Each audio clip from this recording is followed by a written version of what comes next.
జై శ్రీమన్నారాయణ. నేను మీ icon astrologer Gattupalli Suresh Babu. ప్రతి ఒక్కరి జీవితం కూడా కాలాలుగా ఎన్నో రకాల రోజులు, వారాలు, వారాలు, పక్షాలు, నెలలు, మాసాలు, అలానే సంవత్సరాలు, ఇలాగా ప్రతి ఒక్కరి జీవితంలో కూడా పుట్టిన తర్వాత, జన్మించిన తర్వాత ప్రతి ఒక్కరి జీవితంలో కూడా ఎన్నో రకాల గోల్స్ ఉంటాయండి. ఈ రోజుల్లో హైపర్ మైండ్ అయినటువంటి పిల్లలు 3 సంవత్సరాలకి మీరు ఏమవుతారా అంటే నేను పలానా అవుతానని చెప్తూ ఉన్నారు.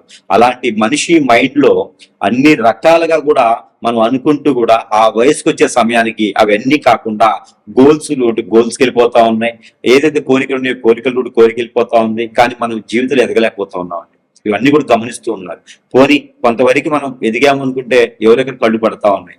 ఎవరైనా ఇంట్లో బంధుమిత్రులే, లేకపోతే ఇంకేదైనా సమస్యలు ఉండే, బయట బంధుమిత్రులే కాకుండా ఫ్రెండ్సా, కొలీగ్సా, తెలిసిన వాళ్ళయా, లేకపోతే ఇంట్లో అందరి తరపు నుంచి ఎక్కడి దగ్గర నుంచి మనకు కట్లు పట్టుకున్నాయా, ఎన్నో రకాల సమస్యలతో మనం ఎదగలేకపోతా ఉన్నాం, ముందుకెళ్ళలేకపోతున్నాం.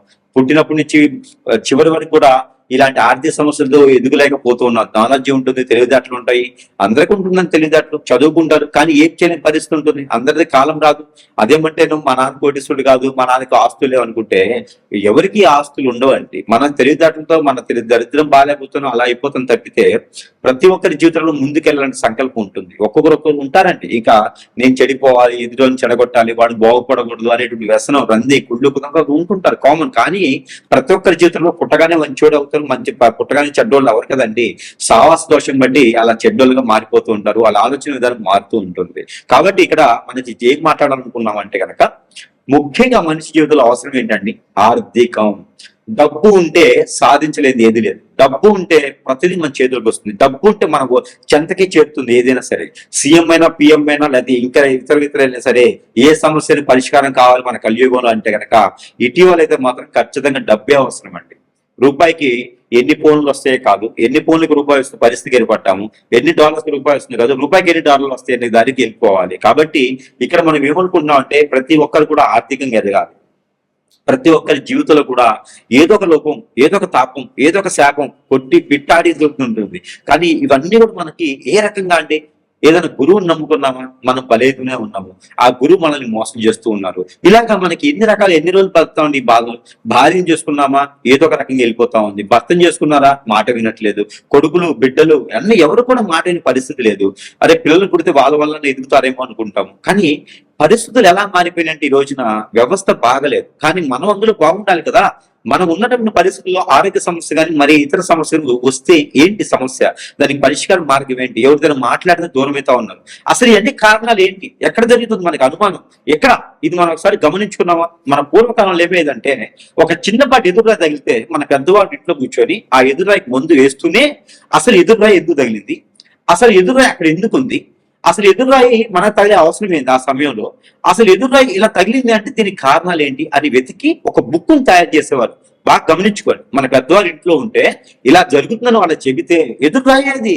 కానీ కంట్లో నలసపడ్డా కూడా దానికి ఒక చరిత్ర ఉంటుంది, దానికి ఒక నియమం ఉంటుంది, దానికి ఒక కథ ఉంటుంది, దానికి ఒక సిస్టమ్ ఉంటుంది, దానికి ఒక రెమెడీ ఉంటుంది.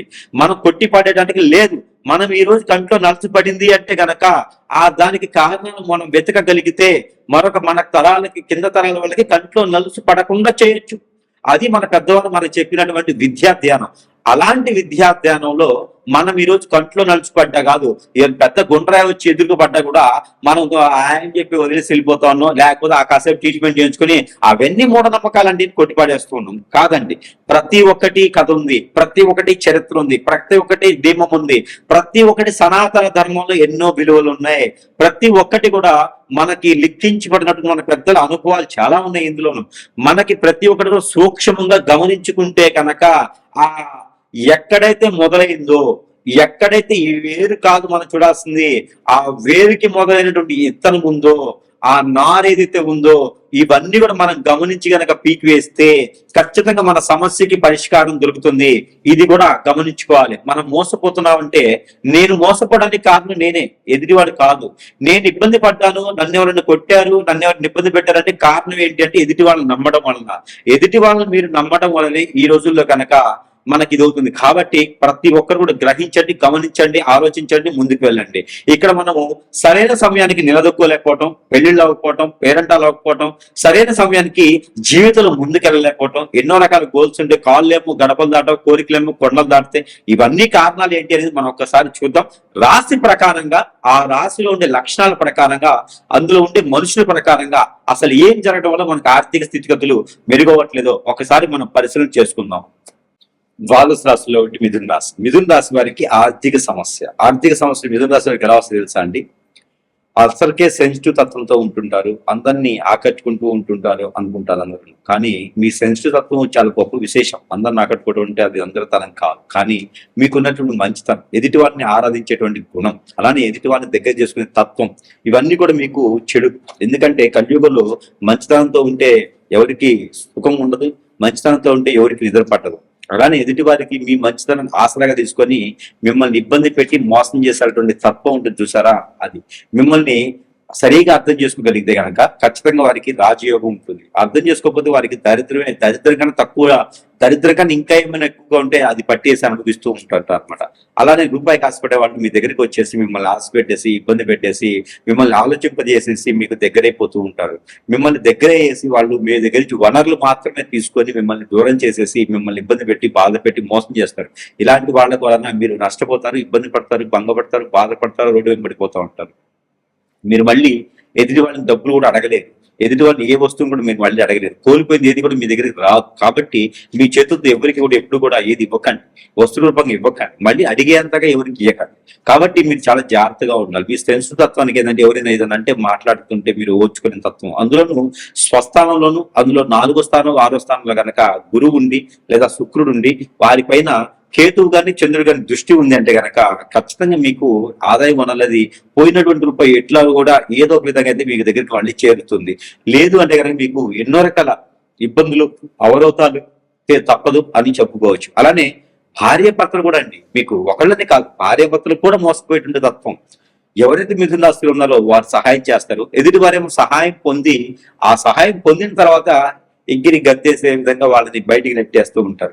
ఎన్నో రకాల చెడు క్రియలు జరుగుతూ ఉంటాయి. అలాంటి సందర్భంలో ఇప్పుడు కూడా మిథున రాశి చాలా జాగ్రత్తగా, అప్రమత్తంగా ఉండాలి. ఏదైనా కొనుక్కున్నప్పుడు కానీ, కొనప్పుడు కానీ, మీ దాచిపెట్టుకుంది కానీ, బంధువులు కానీ, మిత్రులకైనా, స్నేహితులకైనా, ఫ్రెండ్స్ కైనా, కొలిస్కైనా, ఎవరికైనా, పక్కన వ్యక్తులు ఎవరికి కూడా మీరు వాళ్ళకి వెల్లడించకూడదు, చెప్పకూడదు. అలాంటి చెప్తే కనుక మీకు ఖచ్చితంగా ఇబ్బంది అయ్యేటువంటి యోచన ఉంటుంది. దాంతోపాటు చిన్న పరిహారం, మీ దగ్గర డబ్బు ఉందని గురించి చెప్పుకోకూడదు. ఎంత ఆస్తులు ఉన్నా, ఎంత సంపాదిస్తున్నా కూడా ఏదో నడిచిపోతుందని చెప్పుకోవాలి.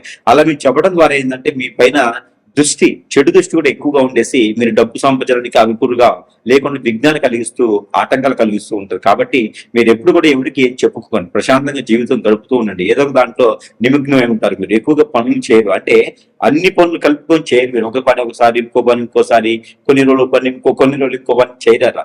ఒకసారి స్థిరంగా ఏదైనా అనుకున్న పని ముందుకెళ్ళడానికి ఏదైతే కావాలో దానికి మొండిగైనా, మూర్ఖంగా, ముద్దుగైనా ఏదో రకంగా ముందుకు వెళ్తూ ఉంటారు. కానీ మీ పరిశ్రమ ఏదైతే జరుగుతుందో మీ చేయి కూడా ఎవరికి చూపించుకొని చాలా జాగ్రత్తగా ఉండండి. ఇకపోతే మీరు చేసుకున్న పరిహారం, ఎప్పుడైనా ఒకసారి ఎక్కడైనా మీకు పుట్టలు కానీ, నాగవి పడిగలు ఉంటే అభిషేకం చేయండి, లేదా శివాలయం పంచామృత అభిషేకం చేసుకోండి.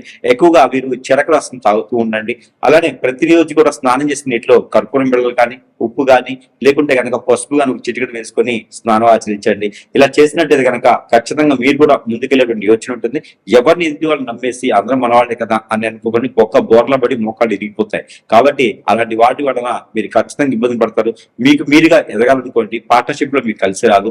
చాలా జాగ్రత్తగా ముందుకు వెళ్తేనే కలియుగంలో మీ మిథున రాశి వారిని కూడా జయించగలుగుతారు. అనుకున్న సమయానికి అనుకున్న కార్యక్రమాలకు ముందుకెళ్ళేలాగా ఉంటుంది. లేకపోతే మనకు ఖచ్చితంగా ఇబ్బంది పడేటువంటి దానికి ఇది ఉంటుంది. కానీ చాలా జాగ్రత్తగా ముందుకు వెళ్ళండి. జై శ్రీమన్నారాయణ. నేను మీ ఐకాన్ ఆస్ట్రాలజర్ గట్టుపల్లి సురేష్ బాబు. ఈరోజు మనకి ఇంట్లో ఎన్నో రకాలైన సమస్యలు వస్తూ ఉంటాయి. ముఖ్యంగా దేనికి వస్తాయి అంటే ఆర్థిక సమస్యలు. ఈ ఆర్థిక సమస్యలు కావచ్చు, ఆరోగ్య సమస్యలు కావచ్చు, ఎన్నైనా కావచ్చు. వాస్తు ప్రకారంగా మనకు వచ్చేటువంటి సమస్యలు అనేకం. ఆ వాస్తు కనుక మనకు బాగుంటే కనుక, అంటే ఇంట్లో ఈగల మొత్తం బయట పలకలి మోత అంటుంటారు. ఇంట్లో వాస్తు బాగుంటే మనకి అన్ని రకాలుగా సానుకూల పడుతుంది. అలానే ఇంట్లో చికాకులు, పరాకులు, ఆర్థిక సమస్యలు, ఆరోగ్య సమస్యలు, సరిగ్గా ఇంట్లో ఉండలేకపోవడం, తినలేకపోవడం, చిట్టుకోవడం, కొట్టుకోవడం, ఎన్నో రకాల ఇబ్బందులు పడుతూ ఉంటారు. పిల్లల్లో నేల రోగాలు ఉంటాం, బాలదిష్ట రోగాలు ఉంటాం, నేల పడుగు ఉంటాం, ఏడవటం, మతి మార్పు ఉండటము, మాట వినకపోవటం, ఎన్నో రకాల మనం చూస్తూ ఉంటాం. భార్య మాట వింటూ, భర్త మాట వింటూ, పూజ చేద్దాం పూజ చేద్దాం మనం వెళ్ళలేకపోతూ ఉంటాం. ఇంట్లో ఏదైనా నెగిటివిటీ ఉంటుంది, ఇంట్లో ఏదైనా కీడు జరిగి ఉంటుంది. ఇలాంటి ఎన్నో మనం చూస్తూ ఉంటాం. మన అన్నింటి కూడా ఒక్కొక్క దానికి ఒక్కొక్క సమస్య ఉంటుంది. నిధులు నిక్షేపాలు, ధనమైసమ్మ, అమ్మవార్లు, కట్లు ఎన్నో ఉంటాయి. ఒక్కొక్క దానికి ఒక్కొక్క సమస్య. చిన్నపాటి సమస్యలకి, ఆర్థిక సమస్యలకి, ఇంట్లో ఉండలేకపోతున్నాం అని ఏంటో జరుగుతుందన్న వారికి అయితే కనుక ఖచ్చితంగా ఒకటి తీసుకొచ్చానండి. ఇది అష్టదిగ్బంధన ముడుపు అంటారు. ఇంటికి హోమ్ పాజిటివ్ ముడుపు, అష్టదిగ్బంధన ముడుపు అంటారు. దీంట్లో చాలా రకాలు ఉంటాయి. గవ్వలు ఉంటాయి, మనకి కస్తూరికాయ ఉంటుంది, సాలగ్రామములు ఉంటాయి, లక్ష్మీ గవ్వలు ఉంటాయి, ఇంకా దీనిలో గుణపాలు ఉంటాయి, ముడుపులు ఉంటాయి, యంత్రాలు ఉంటాయి, ఎన్నో రకాలుగా ఉంటాయి అనమాట. ముక్కోటి ఉంటాయి అనమాట. భోజపత్రం ఉంటుంది. దీంట్లో పత్రిని అంటారు. ఎన్నో రకాల పువ్వులతో చేసినట్టు పత్రిని ఉంటుంది, ఆకులు ఉంటాయి, కొమ్మలు ఉంటాయి, కోయిలు ఉంటాయి, అన్ని ఉంటాయి. ఇలాంటిది ఎన్నో రకాలుగా చేసినట్టు దీనికి అగ్నిహోత్రంతో మంత్రం చేస్తూ ఉంటాం. ఆ మంత్రం చేసినటువంటి అగ్నిహోత్రం చేసినటువంటి మంత్రం అంటే చాలా పవర్ఫుల్ అండి. అందులో ప్రపంచంలో అగ్నిహోత్రం చేసే మంత్రం చేసేటువంటి ఎవడు లేడు. కాబట్టి మన దగ్గర లభ్యపడుతుందండి.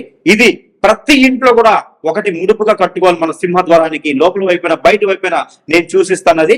నేను ఎక్కడ కట్టుకోవాలని చెప్తాను. ఎవరికైనా సరే అన్ని రకాల ఇబ్బందులు పడే వాళ్ళ కింద ఈ ఒక్క ముడుపు కట్టుకుంటే మన సమస్యలన్నీ కూడా ఇలా చిటికలు పటాపించలేకపోతే, కావాలనుకున్న వారు స్క్రీన్ మీద కనిపించే నెంబర్ కి సంప్రదించవచ్చు. సురేష్ బాబు గారి దగ్గర ఇలా ఎన్నో రకాల వస్తువులు కూడా మీకు అందరూ తెలిసిన విషయమే. అన్ని కూడా మంత్రోచ్చారణ చేసి, అగ్నిహోత్రం చేసి ప్రజలకు అందజేస్తున్నాం. కాబట్టి దాంట్లో భాగంగానే ఈ అష్టదిగ్బంధన ముడుపు. కాబట్టి ఎవరికైనా కావాలంటే సరసమైన ధరలను చెంతకే చేర్చే సదవకాశం కూడా మన దగ్గర లభ్యపడుతుంది. కాబట్టి సంప్రదించవచ్చు.